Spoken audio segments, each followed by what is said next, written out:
Hello everyone, welcome to the fourth video of Next Level Drumming. In this session I want to talk to you about the possibilities of playing drums at home. Most of us have neighbors, which is a problem for drummers, as you probably know, because drums make a lot of noise, a hell of a lot of noise.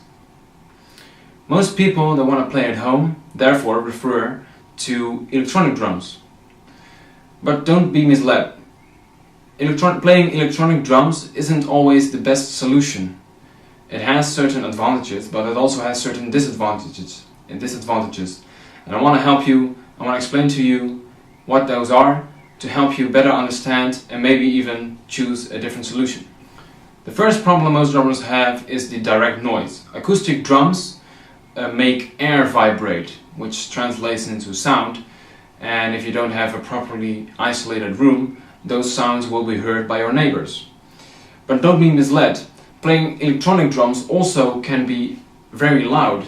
You're still hitting pads, you're still hitting cymbals, and the energy that goes into those pads are translated into vibrations that go from the stand to the base of your floor. Also, the biggest problem is the kick drum. Because the kick pad of an electronic drum most of the times it's just flat on the floor. You're basically hitting your floor on the ground. If you can hear your neighbors walk up and down the stairs, for example, you bet they will hear you play. First of all, it's important to understand the difference between so-called acoustic sound and contact sound or contact noise. If you play acoustic drums, you'll probably want to raise the bass drum off the ground. Most bass drums have rubber tips on their feet on one side, and on the other side you place your bass drum into the pedal, your bass drum pedal. And if you look carefully, those will allow you to raise the bass drum off the ground and make your bass drum stay on rubber tips, rubberized material, which isolates the vibrations of the drum and will help prevent the vibrations from moving into the floor. So there are a couple of options if you want to play at home and you want to make it noise-free, so to say. The first is to keep playing electronically, which is different, obviously. And also, what you need to know is that most electronic kits tend to be smaller in size and in format than most acoustic drums. So that's important to remember. And if you want to play electronic on an electronic kit, for say a Roland or a Yamaha set, one of the few things you can do is to raise the electronic kit off the ground. For example, just get a wooden plank at your Home Depot and put rubber tires, car tires underneath them. If you place your drum kit on a little stage, so to say, the rubber material from the tires will also help isolate vibrations from the electronic drum kit to the ground. If you don't want to use car tires, tennis balls are also a very good solution. There are many forums on the internet where people describe and give you instructions on how to build a stage with tennis balls underneath them, so go check that out. In my case, I have a very specific drum kit setup which is not easily recreated with an electronic kit. So what I did, I want to show you. So this is the project I'm working on at the moment. It's not finished yet, but I'm a long way there. What I've done with my acoustic kit, which is a Tama Rockstar out of 2002, is that I have changed most of the parts to electronic parts. For one, your heads that normally make a lot of sound can be replaced by mesh heads.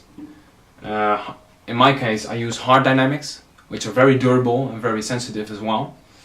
And when hitting those, you'll notice that it doesn't make a lot of noise.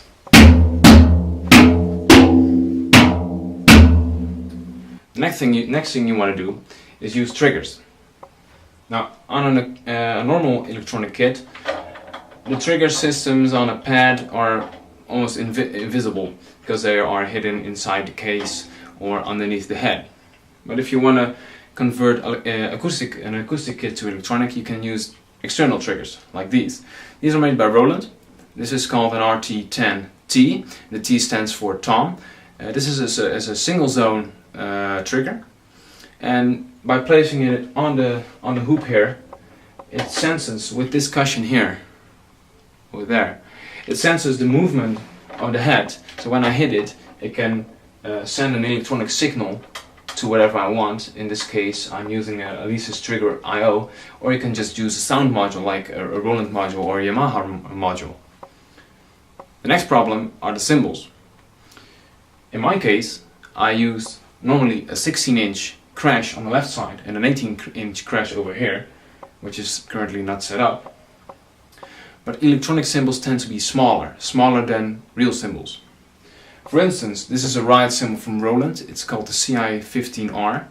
It's a 3-zone cymbal pad, so it has sensors in the cup, the bow and the edge. They are also chokeable. But the problem is, this cymbal is only 15-inch big, whereas my normal ride would be 20-inch big. So what I've come up with is a very basic but very effective solution. I just bought longer sticks. Normally I play like 5A or 5B. This is an extreme 5A, which is a couple of, well, a little bit longer, which allows me to reach my cymbals without any issue.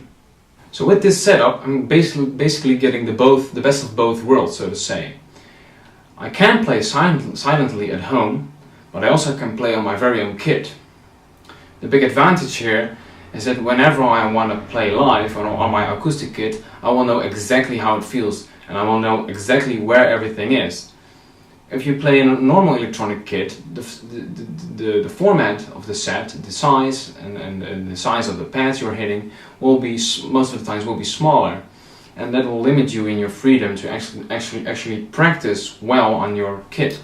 At first, converting your acoustic kit to an electronic kit will seem a bit scary, because you need to replace parts, you need to replace items which normally would be on an acoustic kit, but don't be scared, it's not that hard. There's a website called drum-tec.de, which is drum, and then the line, I don't know what it's called in English, and then tec, tec.de. It's a German website and they deliver all throughout Europe. I don't know about America, sorry about that, I may look into that. But they offer supplies and even sets, pre-combined sets, that will allow you to convert your acoustic drum kit into an electronic one. So if you want to convert your acoustic kit to an electronic kit, there are a couple of things you need. First, you need to replace your drum heads to mesh heads.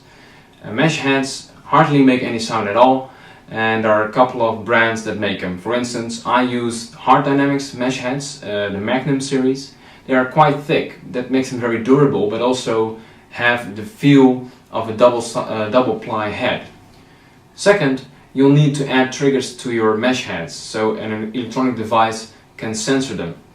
In my case, I use Roland triggers, but there are many brands that make them. For instance, D-Drum makes them, there's DDT and many other brands. Just check out the website drum-tec.de, which I mentioned, and you'll be able to see a list of brands that make them. The third thing you need are cymbals. This is where it gets a little bit tricky, because most of the times electronic cymbals will be smaller than original cymbals, like real cymbals. In my case, I found a solution for that by using longer sticks, which is a very simple but very effective way to eliminate that problem. In my case, I use Roland cymbals. They come in 3-zone and in 2-zone variations. But there are more brands that make them. For instance, you can choose the Yamaha electronic cymbals. But there are also cymbals that look more like real cymbals. For instance, Smart Trigger found a way to make electronic cymbals out of real cymbals. So they used a brass alloy, which basically looks like a real cymbal, and they added sensors to that. They will need a little bit of fine-tuning, a little bit of tweaking in their settings, and they also make more noise than the rubber ones, but they look really cool and the feel is excellent. And the fourth thing you need is some way to produce sound from those sensors. In my case, I'm using an Alesis Trigger I/O, which is a very cheap interface from trigger to MIDI. It has 10 inputs, 10 stereo inputs, and it's not fully compatible with Roland pads, but it gets the job done basically in a very cheap way. What that does is it allows you to send the signals from your pads into a MIDI format to a different device. For instance, your computer. You can use virtual instruments like Tune-Track's Superior Drummer or Easy Drummer, or even BFD2 for instance. To produce sound you will need a computer and a laptop for that, and also a MIDI interface. Of course you can also just buy a module from the popular brands like Roland and Yamaha, or maybe even Alesis or the brand new Toolbox. They come with sounds and in many different price variations. For instance, the TD4 module from Roland is around 400 euros, or you can even go all the way up to the TD20X, which is the brand new module from Roland, which will set you back around 2200 euros. So it's all in what you want for it, but that makes it into a more plug-and-play system. So those are my tips about how to convert an acoustic kit into an electronic kit. Maybe it's not the best solution for you, but I certainly like it, and it's, in my case at least, it's worth the effort. It takes a little more courage to actually get into your kit and adjust it and tweak it, but the experience for me is very good, and it allows me to practice on my own kit basically, which is a real advantage if you want to play live and stuff. So this is the fourth video, the end of the fourth video. If you have any comments, feel free to leave them below. Check out my Facebook page and subscribe to this channel. If you want any more information, feel free to contact me, and I'll be seeing you soon.